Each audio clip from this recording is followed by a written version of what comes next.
What's an old rancher gonna do? Dig a moat? HOA President Cordelia Blackwood sneered exactly that while demolishing my great-grandfather's 1924 bridge without warning.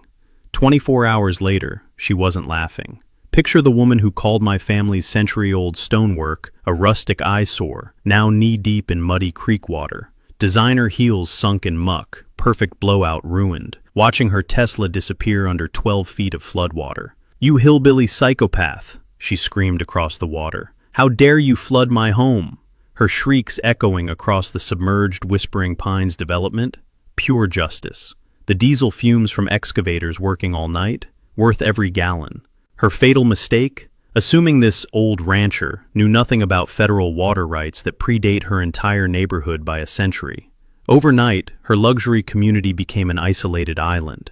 Me? The only ferryman. What would you do if they destroyed your family's legacy? Because this revenge story gets so much better. My name is Ezra Hartwell, and I'm the third generation of my family to work this land. What's left of it anyway? 40 acres. That's all that remains of the 2,000-acre cattle ranch my great-grandfather carved out of Montana wilderness in 1898. The rest?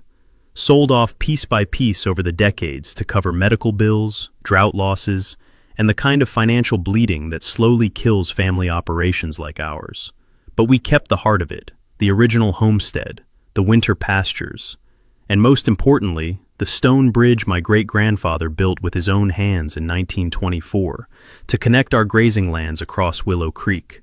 I can still smell the limestone mortar dust from his workshop, still feel the rough texture of those hand-carved stones under my fingertips. Every morning for 30 years, I'd driven cattle across that bridge, listening to the satisfying clip-clop of hooves on century-old stonework, the sound of home. That bridge wasn't just transportation. It was family DNA made visible in Montana stone, which is why when my wife Martha died 2 years ago, I'd sit on that bridge every evening, tracing the initials she'd carved there on our wedding day. EH plus MH, forever. The stone was warm from the sun, and for a few minutes, the $847,000 in medical bills didn't seem quite so crushing. Tuesday morning, 7 a.m., I'm feeding cattle when a white Tesla purrs down my gravel drive like a shark in shallow water. Out steps this blonde woman in a business suit that probably costs more than my monthly feed bill. Perfect makeup, perfect hair, the kind of person who probably has her coffee maker professionally detailed. "Mr. Hartwell? I'm Cordelia Blackwood, president of the Whispering Pines Estates Homeowners Association." Her voice carried that particular brand of condescension, reserved for anyone who owns livestock. The crisp scent of her expensive perfume clashed with the honest smell of hay and manure. "I need to discuss your bridge situation." Bridge situation. Like my family's century-old legacy was a plumbing leak. She pulled out a folder thick enough to choke a horse. "I'm afraid there's been a surveying error discovered during our recent development expansion. Your bridge actually sits within our HOA boundaries." I set down my feed bucket, metal clanging against the fence post. "Ma'am, that bridge was built 23 years before your development was even a twinkle in some city planner's eye. I understand the sentimental value," she said with a smile colder than January wind. "But community standards must be maintained. The rustic aesthetic simply doesn't align with our property values." Rustic aesthetic. She was talking about my great-grandfather's craftsmanship like it was a rusted-out pickup on blocks. That's when she handed me the violation notice.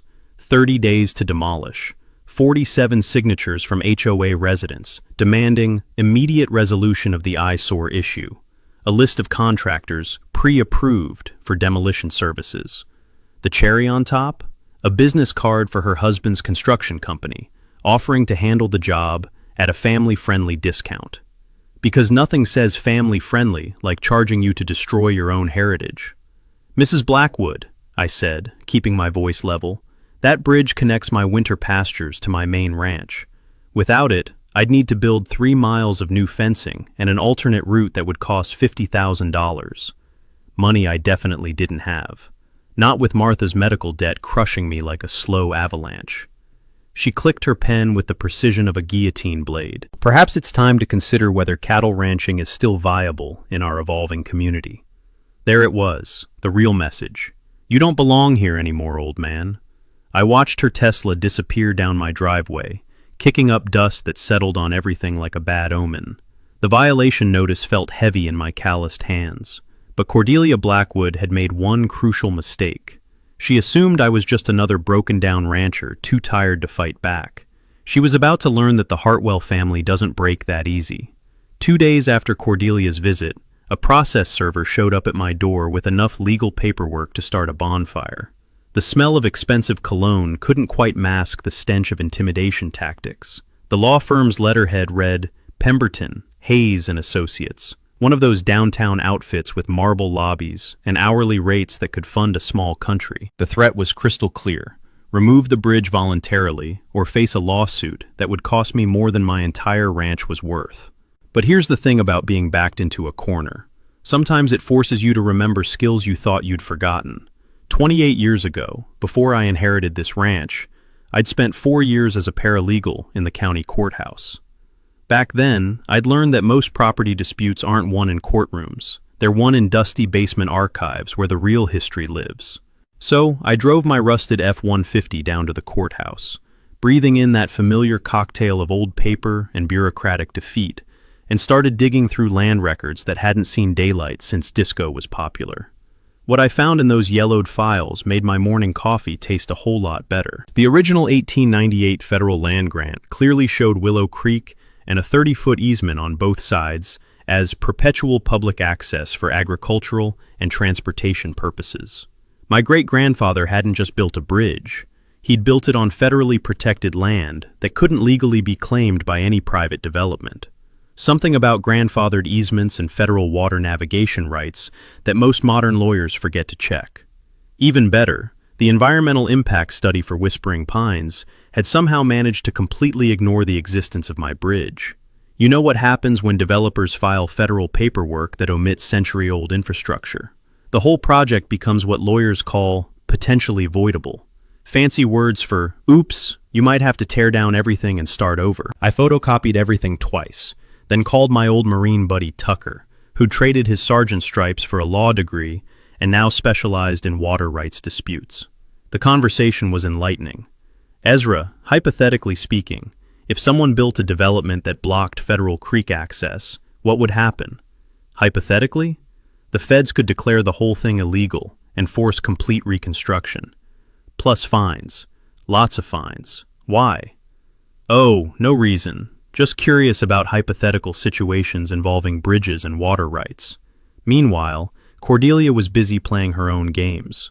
She'd convinced the county to send an inspector who miraculously discovered serious structural concerns with my bridge. Cracks in the foundation, potential for catastrophic failure, immediate public safety hazard. The same inspector who'd somehow missed these serious concerns during 5 years of routine county inspections. I knew exactly where those cracks came from, because my security cameras had caught 3 men with sledgehammers having a very productive 2 a.m. work session on my bridge. Men driving a truck registered to Blackwood Construction, LLC. Nothing says structural integrity concerns like a little midnight demolition prep work. When I confronted Cordelia about this nocturnal maintenance visit, she just smiled that refrigerator-cold smile. Mr. Hartwell, I hope you're not suggesting that county officials would falsify safety reports. That sounds almost libelous. The woman was good, I'll give her that, but she'd just made her first real mistake. Here's something most people don't know about insurance fraud. Deliberately damaging someone else's property to justify your own actions isn't just unethical, it's a Class C felony, carrying up to 5 years and $100,000 in fines. Thanks to modern security technology, I had about 40 minutes of high-definition video proving premeditated destruction of private property. The insurance company was very interested in these materials. So was the county attorney's office. So was the State Environmental Protection Agency, once they understood that someone was manufacturing safety concerns to bypass federal water access laws. But Cordelia wasn't done escalating. 3 days later, my insurance company called about complaints that my cattle were aggressively threatening visitors. Same day, the health department arrived to investigate unsanitary conditions around my livestock operations. The inspector, a kid who clearly knew cattle about as well as I knew quantum physics, spent 2 hours photographing perfectly normal barnyard smells and muttering about public health violations. That evening, I found fresh survey stakes driven into my winter pasture, each marked Future Road Development. The county planning office confirmed someone had filed preliminary applications to run a service road straight through my grazing land. Guess whose signature was on every application? The message was clear: withdraw your bridge opposition, or we'll bury you in legal battles until your great-grandchildren are still paying court fees. I sat on my porch that night, listening to creek water flow under century-old stones, and realized Cordelia Blackwood had just declared war on the wrong family. She wanted legal hardball? Fine. But she'd forgotten something crucial about small-town courthouse records. Sometimes they contain federal treaties that even fancy city lawyers don't know exist. Friday morning, I woke up to the rumble of diesel engines that made my coffee cup vibrate on the kitchen table. Through my window, I watched a convoy that looked like it was planning to invade a small country. 2 yellow excavators, a demolition truck, and enough equipment to level half of downtown. The acrid smell of exhaust fumes mixed with morning dew as Cordelia climbed out of her Tesla, wearing what I can only describe as a victory outfit. Crisp white pantsuit that probably cost more than most people's monthly rent. She was carrying a clipboard and wearing the kind of smile you see on sharks right before feeding time. "Mr. Hartwell," she called out, waving an official-looking document. "I have wonderful news. The county has issued an emergency demolition order for your bridge. Structural failure imminent. Public safety requires immediate action." Emergency order. Issued at 6 a.m. on a Friday morning. You know what I learned during my paralegal days? Real emergencies don't wait for convenient timing, but manufactured emergencies always happen when lawyers' offices are closed and appeals courts aren't in session. Basic intimidation tactic from the municipal harassment playbook. The demolition was scheduled for Monday morning. That gave me exactly 72 hours to remove any personal belongings from the bridge area. How thoughtful of them. I spent Friday afternoon at the courthouse filing an emergency injunction request, but it hit a brick wall faster than a cow in a tornado. The judge, who I later discovered was a regular golf partner with Cordelia's husband, denied my temporary restraining order without even reading the federal easement documents. "Mr. Hartwell," Judge Morrison said, barely looking up from his papers, "county safety inspections take precedence over property disputes. The bridge comes down Monday." That's when I realized this whole operation was choreographed tighter than a high school marching band. Saturday morning brought a discovery that made my blood pressure spike. I was checking my cattle when I noticed fresh concrete cracks in my bridge foundation that definitely hadn't been there Friday. But these weren't the crude sledgehammer marks from last week. These were precision cuts, made by someone who understood exactly where to weaken load-bearing structures. My security cameras told the whole story. 3 men with concrete saws and hydraulic jacks, working by headlamp light from 11 p.m. to 3 a.m. The whine of diamond-tipped blades cutting through century-old limestone. Same truck, same company logo, same federal crime being committed in high-definition detail. They'd actually sabotaged my bridge to justify destroying it. I called Tucker immediately. They're not just lying about structural problems, they're manufacturing them. Jesus, Ezra, that's criminal conspiracy, destruction of private property, plus obstruction of federal waterway access. I could hear him flipping through law books. We're talking serious prison time if you can prove premeditation. I can prove premeditation. Question is, can I prove it before Monday morning? Sunday evening, I made a decision that probably wasn't smart, but felt absolutely necessary. I loaded my old deer rifle and spent the night sitting on my bridge, listening to creek water flow over stones my great-grandfather had placed with his own hands. Around midnight, the demolition crew showed up to stage their equipment. When they saw me sitting there with a shotgun across my lap, they decided to park at the property line and wait for daylight. Smart choice. Sheriff's deputy arrived 20 minutes later. Young guy named Martinez, who I'd known since he was knee-high to a grasshopper. "Ezra, you can't be out here armed. You know that, right?"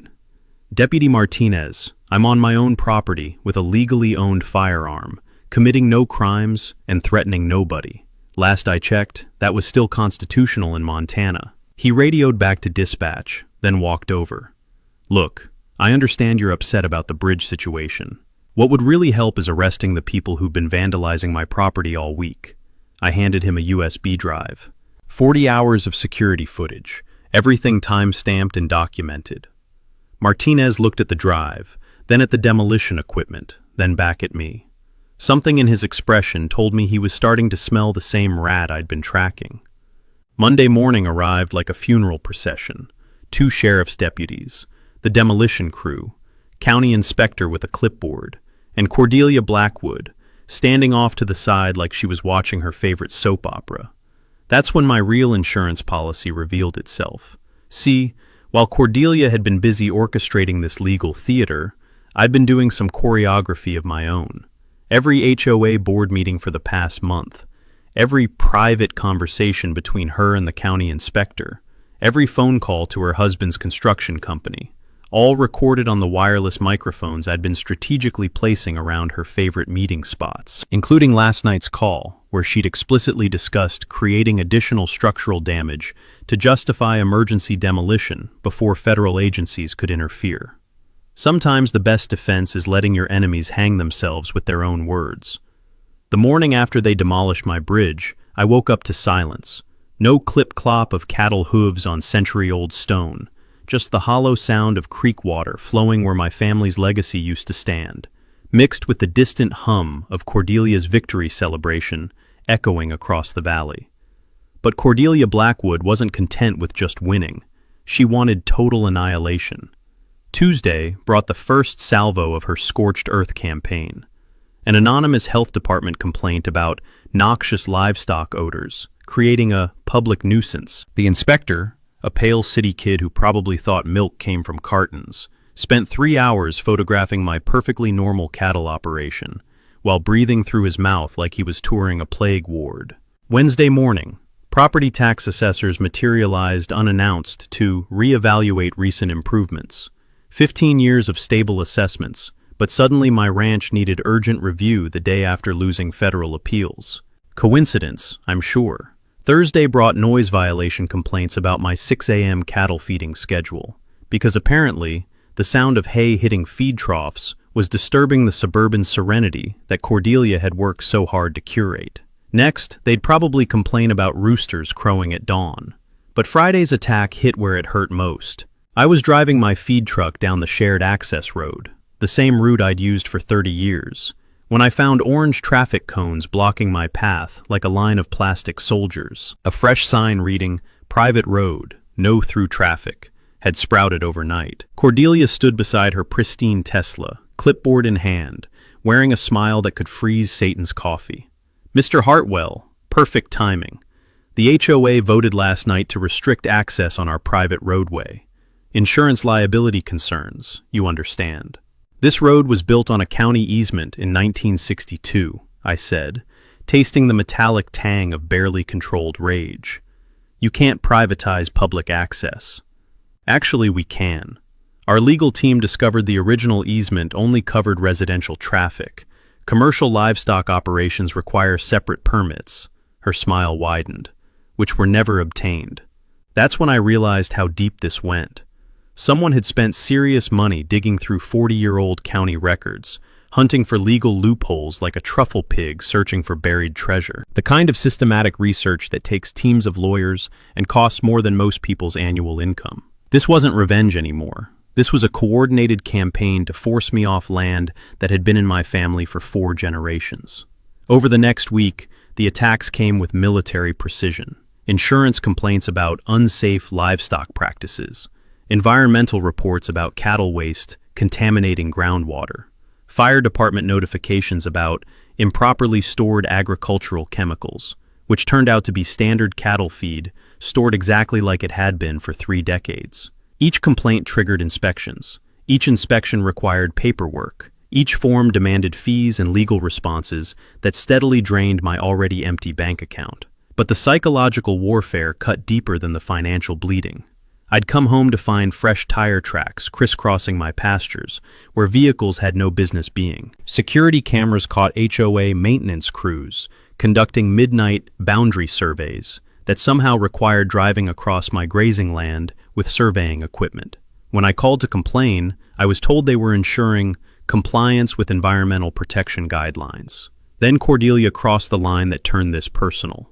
Someone filed complaints with the county cemetery board about the unauthorized memorial structure I'd built for Martha. The simple stone marker I'd placed by the creek, where we used to sit and watch sunsets paint the Montana sky, was suddenly unpermitted construction, violating county ordinances. They wanted to remove my wife's memorial because it didn't match their aesthetic vision. That's when I stopped playing defense and started playing offense. See, while Cordelia had been orchestrating bureaucratic warfare, I'd been conducting archaeological research in courthouse basements, and what I discovered made everything crystal clear. Here's something most people don't know about federal waterway law. Any creek that historically supported commercial navigation, even seasonal timber floating, remains under permanent federal protection. You can't just declare it non-navigable drainage because it's convenient for your development plans. My great-grandfather's 1924 bridge wasn't just family heritage, it was documented proof that Willow Creek had supported heavy commercial traffic for over a century. Proof that the entire Whispering Pines development violated federal navigation statutes that predate Montana statehood. But the real bombshell came when I cross-referenced construction permits with original water flow maps. Cordelia's husband hadn't just built on protected federal land. He'd actually redirected the creek's natural path to maximize developable lot sizes. Environmental destruction for profit, all documented in the county's own filing system. I sat in my truck that evening, photocopied evidence spread across my dashboard like a treasure map, realizing I held documentation that could invalidate $15 million worth of luxury development and potentially send Cordelia's husband to federal prison. The question was whether I was angry enough to pull that trigger. After they'd threatened Martha's memorial, I was just getting started. That weekend, I called Tucker with the kind of urgency usually reserved for barn fires and medical emergencies. "I need you to look at something," I said, "and I need you to tell me if I'm crazy or if I just found the smoking gun that could blow this whole thing wide open."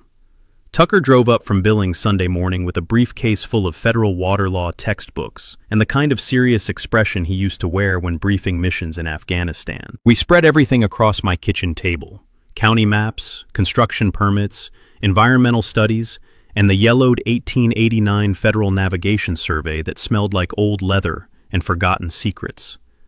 "Jesus, Ezra," he whispered after studying the documents for 2 hours, the papers rustling like autumn leaves as he cross-referenced dates and legal codes. "Do you understand what you found here?" What I'd found was a legal nuclear weapon disguised as bureaucratic paperwork. The 1889 Federal Rivers and Harbors Act had classified Willow Creek as a navigable waterway of commercial importance, based on its historical use for timber transportation. Back when my great-grandfather was young, lumber companies had floated logs down this creek to railroad depots 50 miles downstream. That classification was permanent, couldn't be changed by county officials or state governments. Only Congress could modify federal navigation designations, and Congress had never touched Willow Creek, which meant every single house in Whispering Pines had been built on federally protected land that was supposed to remain in perpetual public trust. But it got better, or worse, depending on whether you owned $1 million house on stolen federal land. Tucker pulled out his calculator and started running numbers that would make an accountant weep. The Federal Water Pollution Control Act requires any development within 100 feet of navigable waterways to maintain natural flow patterns and public access. Violation penalties start at $37,500 per day per structure. I counted luxury homes through my kitchen window while the morning coffee grew cold in my mug. 37 houses, all within the protected zone, all built without proper federal permits, all generating potential fines that would bankrupt small countries. "How much are we talking about total?" I asked, though I wasn't sure I wanted to know. Tucker's calculator practically started smoking from overuse. $1.4 million per day in accumulated violations, dating back to the first house built in 2019. We're looking at potential penalties exceeding $300 million. $300 million for a development that originally cost $15 million to build. Even Vegas wouldn't take those odds. But the environmental violations were just the appetizer. The main course was even more devastating. Look at this geological survey, Tucker said, pointing to the original creek path overlaid with current property maps. They didn't just build too close to the water. They actually redirected the entire creek to create artificial lot boundaries that maximize square footage. Here's something most people don't know about federal environmental law. Artificially altering navigable waterways without Army Corps of Engineers permits isn't just a civil violation. It's a criminal offense carrying 5 to 10 years in federal prison. The kind of charges that come with personal asset forfeiture and can't be discharged in bankruptcy. Cordelia's husband could be looking at serious prison time, Tucker said quietly, plus environmental restoration costs that could reach 8 figures. That's when the beautiful irony hit me. Cordelia had spent weeks trying to prove my bridge was structurally unsound and environmentally damaging. But my bridge was the only permanent structure in this entire area that had been built with proper federal oversight and historical compliance. My bridge was legal. Her entire neighborhood was a crime scene. The environmental impact study claimed this was seasonal drainage, Tucker continued. But your bridge proves continuous year-round commercial navigation capability. That's deliberate falsification of federal documents, which meant every permit, every deed, and every insurance policy in Whispering Pines could be voided with one phone call to the EPA. I'd found the self-destruct button for Cordelia's entire world. The question was whether I had the guts to push it.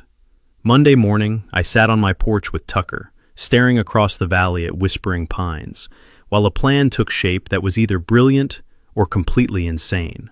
The smell of fresh coffee mixed with morning dew as strategy crystallized in my mind like frost on a winter windshield. You know what the beautiful thing about federal water rights is? I said, savoring coffee that tasted like victory and diesel fuel. They include something called Agricultural Water Management Authority. Tucker raised an eyebrow. Meaning what exactly? Meaning any rancher holding original navigation easements can legally redirect creek flow for livestock watering, flood prevention, and erosion control.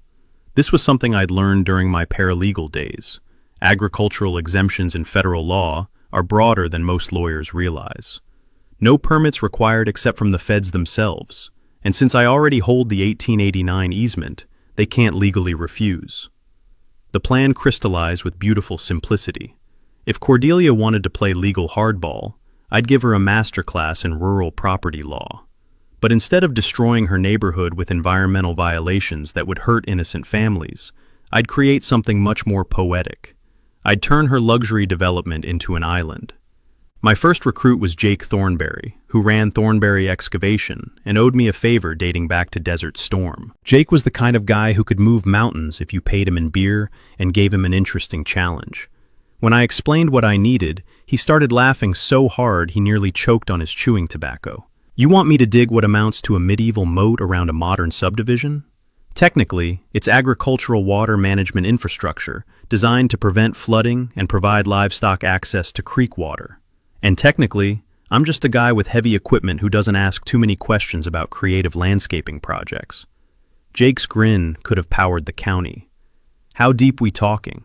Deep enough that Cordelia's Tesla becomes a very expensive boat.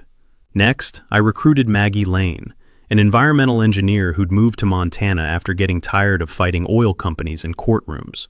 Maggie had 2 things I desperately needed: expertise in water flow dynamics and a personal grudge against developers who cut environmental corners. You want me to design a channel system that looks completely natural, but happens to redirect an entire creek around a luxury development? She asked during our coffee meeting at Murphy's Diner, the air thick with bacon grease and small-town conspiracy. I want you to design a restoration project that returns Willow Creek to its original 1889 flow pattern, I corrected. The fact that this happens to surround Whispering Pines with water is just historically accurate environmental compliance. Maggie pulled out her laptop and started running hydraulic calculations that looked like rocket science mixed with ancient water witchcraft. The original creek bed followed a much wider meander pattern before development artificially channelized it. Restoring natural flow would actually improve fish habitat and prevent downstream erosion, and coincidentally create a 12-foot wide waterway around the entire development? Pure historical coincidence. Her smile was sharp enough to cut titanium. I can have environmental justification paperwork ready by Thursday, completely legal under both the Clean Water Act and Agricultural Heritage Preservation Guidelines. The technical aspects were surprisingly elegant. Spring snowmelt would fill the restored channels within 48 hours of completion. Multiple connection points to the main creek would ensure continuous flow without creating actual imprisonment. That would cross legal lines into kidnapping territory. But crossing would require wading through knee-deep rushing water or finding very creative transportation solutions. Timing was everything. File agricultural water management applications Friday afternoon when government offices were closing for weekends. Start excavation Saturday night during new moon darkness. Complete the project before dawn Sunday, then let Mother Nature handle the rest. My final recruits were Pastor Williams from the community church and Bonnie Sue Martinez, the county clerk who'd been watching Cordelia's legal maneuvering with growing disgust. Pastor Williams agreed to organize a community healing dialogue scheduled for Monday after project completion. "Sometimes the Lord works in mysterious ways," he said with a perfectly straight face, "and sometimes he needs help from heavy equipment operators guided by righteous anger." Bonnie Sue's contribution was more practically divine. "You know what's interesting about agricultural permits filed after 5 p.m. on Fridays?" she asked while stamping my paperwork with bureaucratic precision. "They don't get reviewed until Tuesday morning at earliest. Gives folks plenty of time to complete urgent flood prevention projects over weekends." The beauty of the entire operation was its complete legality. Every permit properly filed, every environmental regulation carefully followed, every federal water right thoroughly documented. I wasn't breaking laws. I was using them more creatively than Cordelia's expensive legal team had ever imagined possible. Saturday evening, I stood in my pasture watching Jake's excavators move into position like mechanical dinosaurs preparing for nocturnal hunting. Diesel exhaust mixed with evening mist, creating an almost mystical atmosphere, as if we were summoning ancient creek spirits to reclaim stolen territory. "You sure about this, Ezra?" Jake's voice crackled over radio static. "Once we start digging, there's no going back." I looked across the valley at Cordelia's house, where victory celebration lights blazed in windows that would soon have a very different view. "Start digging," I said. "Time for Willow Creek to remember where it used to live." The morning after bridge demolition, Cordelia Blackwood held what can only be described as a victory parade, disguised as a press conference. She stood on the exact spot where my great-grandfather's stonework had been reduced to rubble, wearing a crisp white blazer that probably cost more than my monthly feed budget, addressing reporters while the morning breeze carried the acrid smell of fresh concrete dust. "Today represents a triumph of community standards over individual obstinacy," she declared, her voice carrying that particular smugness reserved for people who think they've just conquered a small nation. Whispering Pines has successfully modernized our infrastructure while maintaining our commitment to property values and residential harmony. Behind her, Willow Creek flowed unobstructed for the first time in nearly a century, carrying away limestone fragments that had witnessed 4 generations of my family's history. The sound of rushing water over broken stone felt like listening to my heritage being erased, one pebble at a time. What Cordelia didn't know was that 12 hours earlier, I'd received final environmental approval for my agricultural water management project. What she also didn't know was that Jake's excavation equipment was already positioned at 3 strategic locations around her precious development, hidden behind natural tree lines like mechanical wolves waiting for moonrise. But her victory celebration was just the opening act of her final assault. That afternoon brought a coordinated attack that revealed the true scope of her campaign. My cattle feed supplier called to inform me that anonymous complaints about my credit history required immediate cash payments for future deliveries. My veterinarian received tips suggesting I was operating without proper livestock health permits. The county building inspector materialized to investigate structural concerns about my century-old barn that had somehow become urgent overnight. Each harassment was individually minor, but together they created a financial stranglehold designed to squeeze me off my land like toothpaste from a tube. This wasn't about bridge aesthetics anymore. This was about total conquest. The real escalation came when I discovered fresh survey stakes driven into my winter pasture, accompanied by notices that someone had filed applications for a scenic overlook road, cutting directly through my grazing land. The proposed route would connect Whispering Pines to the county highway, providing residents alternate access that eliminated their need for the easement road I'd been fighting to use. Here's something most people don't understand about eminent domain. Local governments can seize private property for public benefit, but they have to prove the taking serves genuine community needs, not private developer profits. When I called the county planning office, I learned Cordelia's husband had filed this application as emergency infrastructure that would improve property values for the entire community. Public benefit. They were planning to steal my pasture and call it a taxpayer favor. But the psychological warfare reached its sickening peak when I found a manila envelope tucked under my windshield wiper. Inside were photocopies of Martha's medical bills, along with a typed note. Seems like ranch operations aren't financially viable anymore. Perhaps it's time to consider more practical alternatives before debt collectors get involved. They'd been investigating my deceased wife's cancer treatment expenses, using her final months as ammunition in their property war. The taste of copper fury filled my mouth as something cold and final settled in my chest. This had moved far beyond HOA disputes or zoning regulations. Cordelia had declared total war on everything sacred in my life, and she'd just made the fatal mistake of weaponizing my grief. While she'd been orchestrating this psychological campaign, I'd been conducting my own intelligence operation. Security cameras documented every trespass, every planted survey stake, every midnight inspection. More importantly, I'd been recording phone conversations between Cordelia and county officials, thanks to wireless microphones strategically placed around her favorite meeting spots. The recordings revealed corruption that stretched from City Hall to the courthouse, county inspector payments, judge golf partnerships, environmental study falsifications, a conspiracy designed to transfer my property to developers at distressed sale prices.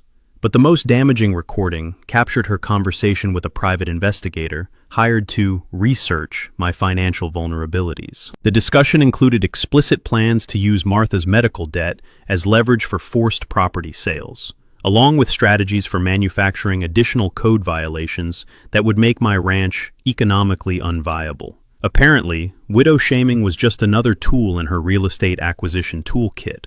As I sat in my kitchen that night, listening to Cordelia's voice discussing my wife's death like a business opportunity, I realized she'd just handed me the moral justification I needed for what was about to happen. At 11 p.m., my phone buzzed with Jake's text.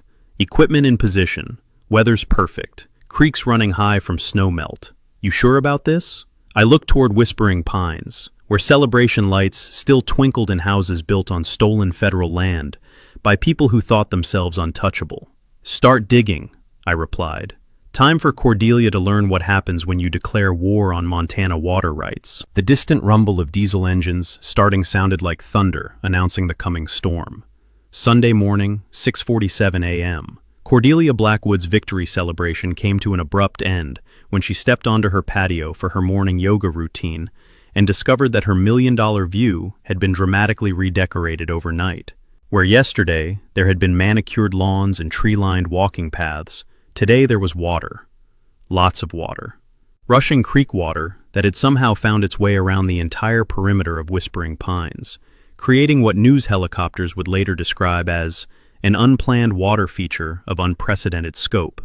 The sound that escaped Cordelia's throat was somewhere between a shriek and the noise a deflating balloon makes when you let the air out too fast. By 7:15 a.m., she was on her phone screaming at county officials while standing knee-deep in muddy creek water, her designer yoga outfit providing an amusing contrast to the rural swamp that used to be her driveway.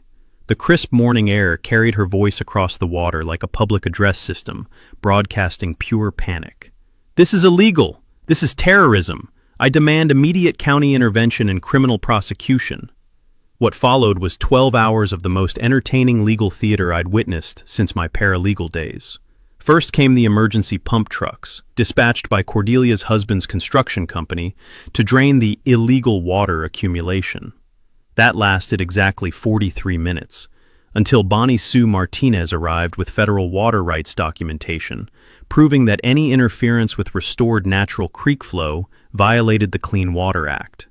The pump operators shut down faster than a casino when the FBI arrives. Next came the sheriff's deputies, looking confused and slightly embarrassed as they tried to figure out which laws might have been broken. Deputy Martinez spent an hour examining my permits while Cordelia ranted about environmental terrorism and criminal conspiracy. When he determined that every excavation had been properly documented and legally justified, Cordelia's volume increased to levels that probably violated noise ordinances. "You can't just dig a moat around someone's property," she screamed at the gathered officials. "Ma'am," Deputy Martinez replied with the patience of a man who dealt with his share of unhinged HOA presidents. "According to federal water rights law, he can redirect creek flow for agricultural purposes on land where he holds historical easements, which he does." The beautiful irony wasn't lost on anyone present. Cordelia had spent weeks arguing that my bridge violated environmental regulations. Now, I'd solved that problem by restoring the creek to its original 1889 flow pattern, which happened to isolate her development more effectively than a medieval siege. By afternoon, Cordelia had escalated to hiring private attorneys, who arrived in 3 black SUVs like they were planning to invade a foreign country. They spent 2 hours taking photographs, measuring water depth, and conducting what they called preliminary injunction research. The lead attorney, a sharp-suited man from Billings who probably charged more per hour than most people earned per week, held an impromptu press conference that attracted every news outlet within 50 miles. "This represents a clear case of harassment through abuse of agricultural exemptions," he declared, sweat beading on his forehead despite the cool mountain air. "Mr. Hartwell has weaponized federal water law to create what amounts to unlawful imprisonment of an entire community." What he didn't mention was that multiple temporary bridges could easily be constructed to provide access. What he also didn't mention was that his law firm was already under federal investigation for environmental permit fraud in 3 separate cases. But Cordelia's desperation reached its peak when she attempted something that crossed the line from legal hardball into actual criminal behavior. Tuesday evening, my security cameras caught her husband's construction crew attempting to dynamite the creek channels I'd excavated. Not just fill them in, actually blow them up with enough explosive force to permanently alter the natural watershed.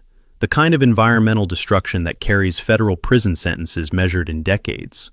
Deputy Martinez arrived in time to stop the detonation, but not before collecting enough evidence to file federal charges for attempted destruction of protected waterways. Watching Cordelia's husband getting handcuffed while she screamed about selective prosecution was almost worth the months of harassment I'd endured. The media circus that followed turned Whispering Pines into a tourist attraction. People drove for hours to see the Moat Ranch, taking photos and buying t-shirts from enterprising locals who'd set up roadside stands. The irony of Cordelia's property becoming famous for all the wrong reasons wasn't lost on anyone.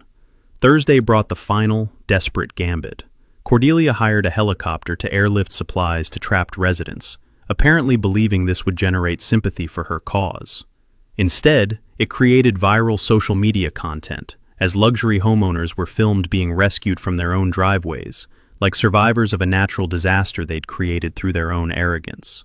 By Friday, environmental groups were hailing the creek restoration as a model for natural habitat recovery. Federal officials announced plans to study the project for potential replication in other areas. Property values in the surrounding area actually increased as wildlife returned to restored wetlands. Cordelia's war against one old rancher had backfired so spectacularly that she'd accidentally created the environmental victory she'd spent years trying to prevent. Sometimes the best revenge is letting your enemies destroy themselves while you provide the shovel. 2 weeks after the Great Moat incident, as local newspapers had dubbed it, County Commissioner Janet Walsh called an emergency public meeting to address what she diplomatically termed the ongoing water management situation. The Riverside Community Center hadn't seen crowds like this since the 1987 championship basketball game. Every seat was filled, with standing room only stretching to the back walls. The air was thick with tension, coffee breath, and the kind of small-town electricity that happens when neighbors are about to settle scores in public. On one side sat Cordelia Blackwood and her supporters, perfectly coiffed HOA residents who looked like they dressed for a country club dinner rather than a municipal hearing. On the other side, ranchers, farmers, and longtime residents wearing their best jeans and expressions that suggested they'd come to watch a hanging. Cordelia had arrived with a full legal team, a PR consultant who kept whispering in her ear, and enough documentation to start a small library. She'd also brought a large-screen television displaying aerial footage of her waterlogged development, set to dramatic music that made it look like a disaster movie. I came with Tucker, Pastor Williams, and a manila folder containing documents that would either vindicate my actions or land me in federal prison. The difference being that I was pretty sure which outcome to expect. Commissioner Walsh called the meeting to order, and Cordelia immediately launched into what can only be described as a legal performance art piece. Ladies and gentlemen, what you see before you represents the most egregious abuse of agricultural exemptions in Montana history, she declared, gesturing toward the aerial photos like a prosecutor presenting murder evidence. Mr. Hartwell has weaponized federal water law to terrorize law-abiding citizens and destroy property values throughout our community. Her lawyer played video testimony from trapped residents describing the trauma of wading through knee-deep water to reach their driveways. One woman claimed she'd been forced to cancel her book club because guests couldn't navigate the hazardous water barriers surrounding her home. The performance might have been compelling, if not for several inconvenient facts that emerged during cross-examination. When Commissioner Walsh asked about the environmental impact studies for Whispering Pines, Cordelia's lawyer suddenly developed a case of selective amnesia. When pressed about federal navigation rights dating to 1889, he claimed those laws were archaic and irrelevant to modern development. That's when I stood up and produced my folder. Commissioner Walsh, I'd like to submit evidence regarding the legal status of Willow Creek and the federal violations committed during the Whispering Pines construction. What followed was the most satisfying 20 minutes of my adult life. I presented the 1889 Federal Navigation Survey, proving Willow Creek's protected status. The original environmental impact studies that had been falsified to hide this classification. Documentation of illegal creek redirection that violated federal waterway protections. And recordings of conversations between Cordelia and county officials discussing how to circumvent environmental oversight. But the mic drop moment came when EPA Regional Director Sarah Lane stood up to address the assembly. Based on our investigation triggered by Mr. Hartwell's complaint, the Environmental Protection Agency has determined that the entire Whispering Pines development was constructed in violation of federal navigation laws dating to 1889. Her voice carried the authority of someone who could make very expensive problems appear with the stroke of a pen. Furthermore, the deliberate falsification of environmental impact studies and illegal alteration of protected waterways constitutes criminal violation of multiple federal statutes. The silence in that room was so complete you could hear someone's stomach gurgling 3 rows away. Director Lane continued, "The federal government is prepared to offer a settlement that would allow current residents to remain in their homes, provided the development agrees to comprehensive environmental restoration and pays accumulated fines totaling $2. $3 million. Cordelia's face went through several color changes that probably aren't found in nature. Her lawyer started frantically shuffling papers like he was looking for an escape clause in the laws of physics. However, Director Lane added, if these violations are not resolved voluntarily, federal law requires us to pursue criminal prosecution and potentially order complete demolition of all structures built on illegally privatized federal land. That's when Cordelia finally snapped. "This is ridiculous," she shrieked, standing so fast her chair toppled backward. "You're all conspiring against legitimate business interests. This is nothing but rural bias and environmental extremism." The outburst might have generated some sympathy if she hadn't followed it by pointing at me and screaming, "That crazy old man destroyed my life over a stupid bridge." Commissioner Walsh gavelled for order, while Cordelia's PR consultant physically restrained her from additional outbursts. Pastor Williams stood up from the audience. "Maybe it's time we focused on healing this community instead of fighting over who's got the bigger legal stick." The room erupted in applause that lasted for 3 solid minutes. When the noise died down, I stood up for my final statement. "Commissioner Walsh, I never wanted to hurt anyone. I just wanted to protect my family's heritage and the federal water rights that belong to all of us." I looked directly at Cordelia. But when someone declares war on your history, sometimes you have to remind them that history fights back. The meeting ended with a standing ovation, and Cordelia storming out, leaving her legal team to figure out how to surrender gracefully. 6 months later, Whispering Pines looked like a completely different place. And I'm not just talking about the permanent water features. Cordelia Blackwood had resigned as HOA president and moved to Arizona within a month of the town hall meeting, muttering something about hostile business environments and environmental fascism. Her husband's construction company had paid $1.8 million in federal fines and agreed to serve as the poster child for how not to develop near protected waterways. The new HOA board, led by residents who'd grown tired of Cordelia's authoritarian management style, voted unanimously to fund reconstruction of my family's bridge. But this wasn't just any bridge. They hired craftsmen who specialized in historical restoration to rebuild it exactly as my great-grandfather had designed it in 1924, using traditional limestone masonry and hand-forged ironwork. The bridge dedication ceremony drew over 500 people, including state officials, environmental groups, and 3 generations of families who remembered crossing the original structure. Governor Martinez gave a speech about preserving Montana's heritage while protecting our natural resources, and somehow managed to avoid mentioning that the whole thing started with an HOA property dispute. The environmental impact turned out to be even better than Maggie Lane had predicted. The restored creek channels created natural spawning habitat that brought native trout back to Willow Creek for the first time in 30 years. University researchers established a permanent field station on my property to study what they called agricultural water management as environmental restoration. The economic impact surprised everyone. Tourism to the famous Moat Ranch generated enough revenue for me to pay off Martha's medical debt and establish the Martha Hartwell Memorial Scholarship for students pursuing agricultural or environmental studies. Local businesses reported their best year in decades as visitors came to see the bridge, the restored creek, and what the travel magazines called Montana's most photogenic water feature.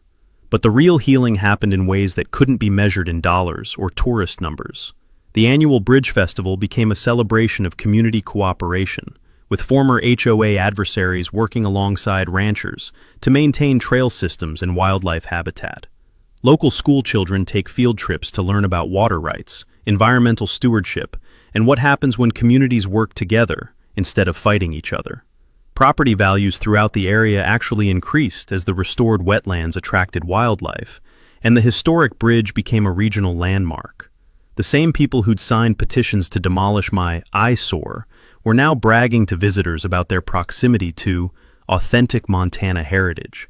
Jake Thornberry parlayed his excavation expertise into a thriving business specializing in agricultural water management and environmental restoration. He jokes that he's the only contractor in Montana whose business card features a moat, but the work is serious, helping ranchers and farmers implement water conservation projects that benefit both agriculture and wildlife. The federal investigation that started with my complaint expanded into a statewide review of environmental compliance in rural development. 16 other projects were found to have similar federal violations, generating enough fines to fund environmental restoration work across 3 counties.